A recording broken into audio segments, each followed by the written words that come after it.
জুমার দিনে শুনেছি দোয়া কবুল হয়, দয়া করে জানাবেন কি নির্দিষ্ট কোনো মুহূর্ত আছে না পুরা দিনেই দোয়া কবুল হয়? প্রিয় ভাইয়েরা, আমরা কম বেশি সকলেই জানি যে সাইয়্যিদুল আইয়াম জুমার দিন। এই জুমার দিনে নবী সাল্লাল্লাহু আলাইহি ওয়াসাল্লাম বলেছেন এমন একটা মুহূর্ত আছে যখন ইমানদার আল্লাহর কাছে চাইলে আল্লাহ রাব্বুল আলামিন তার দোয়াকে ফেরত দেন না। সুবহানাল্লাহ।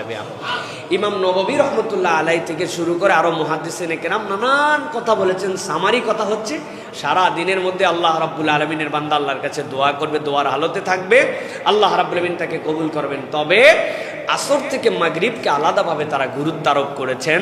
হাদিসের ব্যাখ্যা অনুযায়ী কিছু কথা আছে, কিছু আসার আছে, সেই অনুযায়ী আসর থেকে মাগরিবটা মোস্ট ইম্পর্টেন্ট টাইম, কিন্তু পুরা দিনমানটাই আল্লাহ রাব্বুল আলামিনের বান্দার পক্ষ থেকে আল্লাহ রাব্বুল আলামিন দোয়া কবুল করে নিতে পারেন।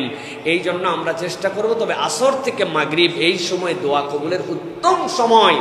আপনার দোয়া কবুলের জন্য কেবলমাত্র হাত তুলে বসে থাকতে হবে, মসজিদের ভিতরেই থাকতে হবে, কেবলমাত্র আপনাকে আল্লাহর কাছে মুখে উচ্চারণ করে বলতে হবে এরকম না। আপনি সব কাজের মধ্যে থেকেও আপনি দোয়ার হালতে থাকতে পারেন, আপনি হাত না তুলেও আল্লাহর কাছে কামনা চালু রাখতে পারেন।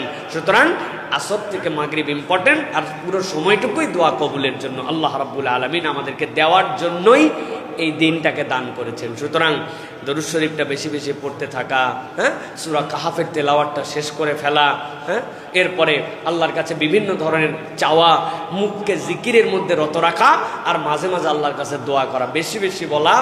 সবচেয়ে সংক্ষিপ্ত দোয়া আল্লাহুম্মা গফিরলি, আল্লাহ তুমি আমাকে মাফ করে দাও, এটাই জিকির, এটাই দোয়া। আল্লাহুম্মা গফিরলি, আল্লাহুম্মা গফিরলি, অথবা আস্তাগফিরুল্লাহ, আস্তাগফিরুল্লাহ পড়তেই থাকবো। আল্লাহ যখন কবুল করে, আল্লাহ যেন আমাদেরকে জুমার দিনের এই মুহূর্তগুলো নসিব করে দেন।